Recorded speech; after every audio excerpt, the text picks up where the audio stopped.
Okey, kita sambung. Ini nota tambahan saya tulis dengan tangan, masih berkaitan dengan short circuit test at voltage side ataupun nama lain impedance test. Kan, ini tambahan nak bagi awak lebih clear understand. Tujuan dia kan to find R equal and X equal by referring high voltage side. Kalau kita tengok ni, ini circuit dia, yang kita tengok circuit dia, saya detailkan komponen-komponen tu supaya you clear understand. Okey, kita tengok dia T circuit dulu. Maknanya kita tengok T circuit kan, sebenarnya tapi kita nak cari R equal dengan Z equal kan. Bila R equal dengan Z equal, okey, nota dekat modul tu tak lengkap. Sebenarnya lepas kita lukis T circuit, kita kena lukis dia punya cantilever circuit. Yang atas tadi adalah T circuit. Yang bawah adalah cantilever circuit. Nanti bila you dah sambil tengok video ni, you lukis balik, so you more clear understand. Dia punya condition. Lepas tu untuk cari tadi yang kita dah go through tadi, nak cari input impedance, dia ada dua keadaan. Satu, without ignore RM and JXM. Yang kedua, RM and JXM kita kena ignore. Kita kena ignore.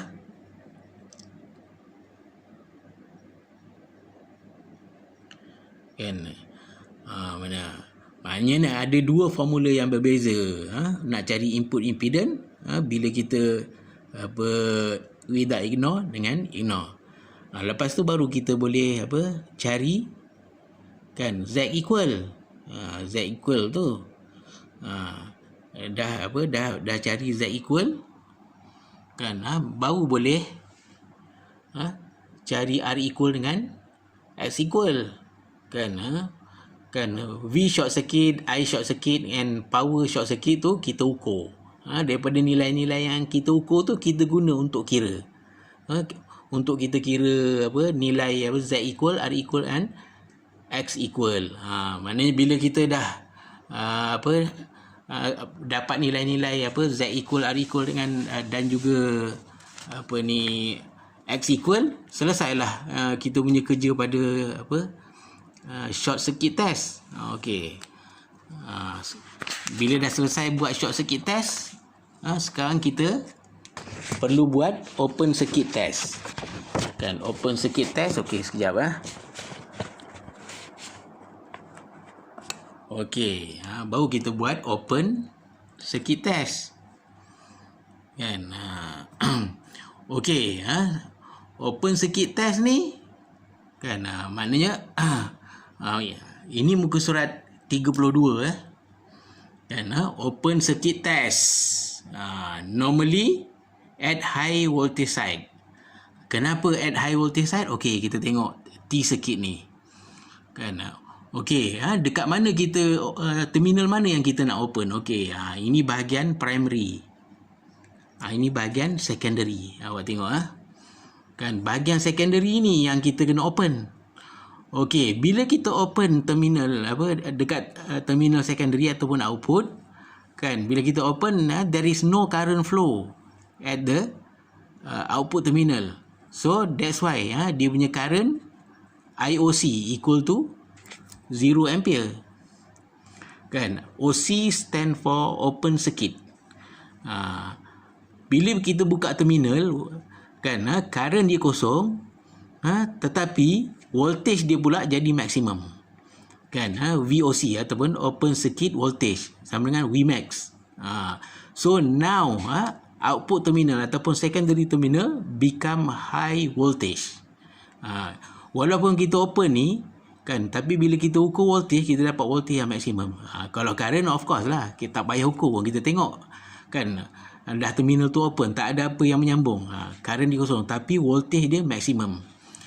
Bila voltage dekat output terminal maksimum, automatically voltage dekat input terminal, walaupun kita sambung pada supply kan, tapi voltage dia lebih rendah daripada voltage di output terminal ni.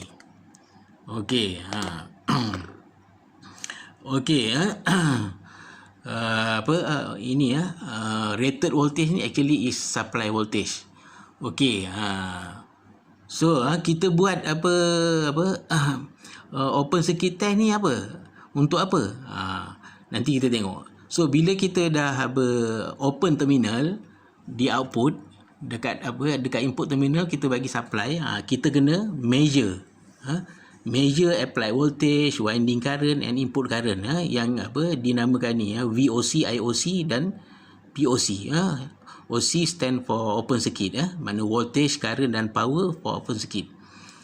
Okey, kan kita buat open circuit test tu, kita nak cari inilah RM and XM.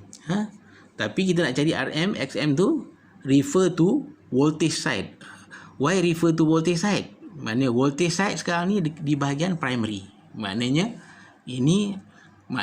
T circuit, tapi still refer to primary side. Now primary side become low voltage.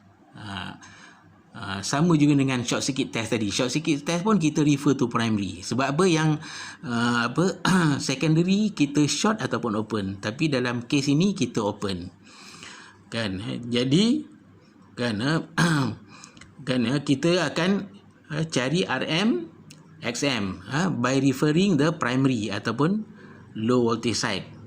Tapi bila itu tujuan dia, kita nak cari RM, nak XM. Macam mana kita nak cari, nanti ada formula. Yang penting kita measure.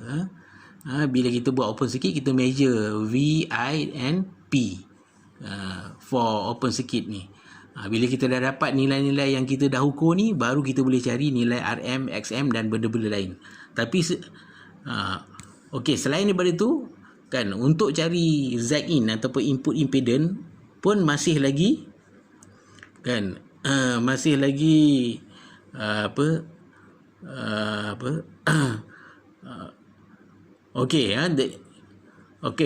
input impedance during the open circuit test is the primary winding in series with the exciting branch. So untuk cari Zin masuk open circuit test, ini formula dia. RP campur XP campur RM in parallel with XM.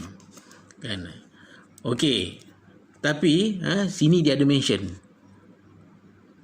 Kan? The leakage reactant and winding resistance on the primary side can be negligible, boleh abai, as they are too low compared with RM and XM. Okay, let's say RM and JXM much more greater than RP and XP. So Zin kita dah jadi ni, dah tinggal macam ni je.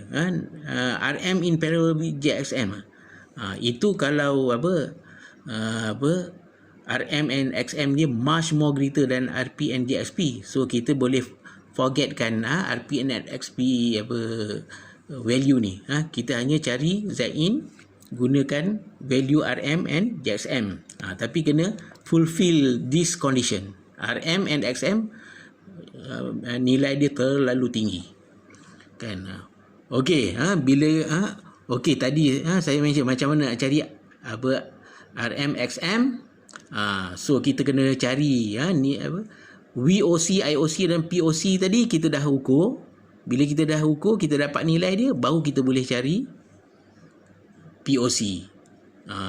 Okey, POC kita kena kira sebab dia melibatkan formula ni. POC equal to VOC, IOC cos theta C. Yang theta C pula, bila kita dah tahu nilai POC, baru boleh cari cos theta C sama dengan inverse cos POC over VOC darab IOC. IR kan sama dengan IOC cos theta C. IX IOC cos theta C. Maknanya kan daripada nilai-nilai yang kita ukur dekat atas ni, Mana tadi? Ni, nilai-nilai yang kita ukur ni, especially VOC lah dengan IOC ni. Mudahlah kita nak cari nilai-nilai ni, theta C, IR and IX. Apa itu IR and IX? Kan? IR and IX adalah IR adalah arus yang lalu pada RM. IX arus yang lalu pada IM. Okey. Kan? So bila kita dah cari POC, theta OC, IR dan IX, akhir sekali barulah kita boleh cari RM dan juga XM. Because finally RM kita guna formula VOC over IR and XM equal to VOC over IX. Ini yang penting. Ini formula umum. ZM equal to RM square plus XM square. Maknanya bila kita dah dapat RM dan XM, barulah kita boleh cari ZM. Maknanya silap tadi saya cakap, formula ZM square equal to RM square plus XM square. Okey, 11 minit panjang dah kini. Okey. Kita stop dulu, nanti untuk clear understand kita go through example baru kita boleh tahu. Okey, stop it.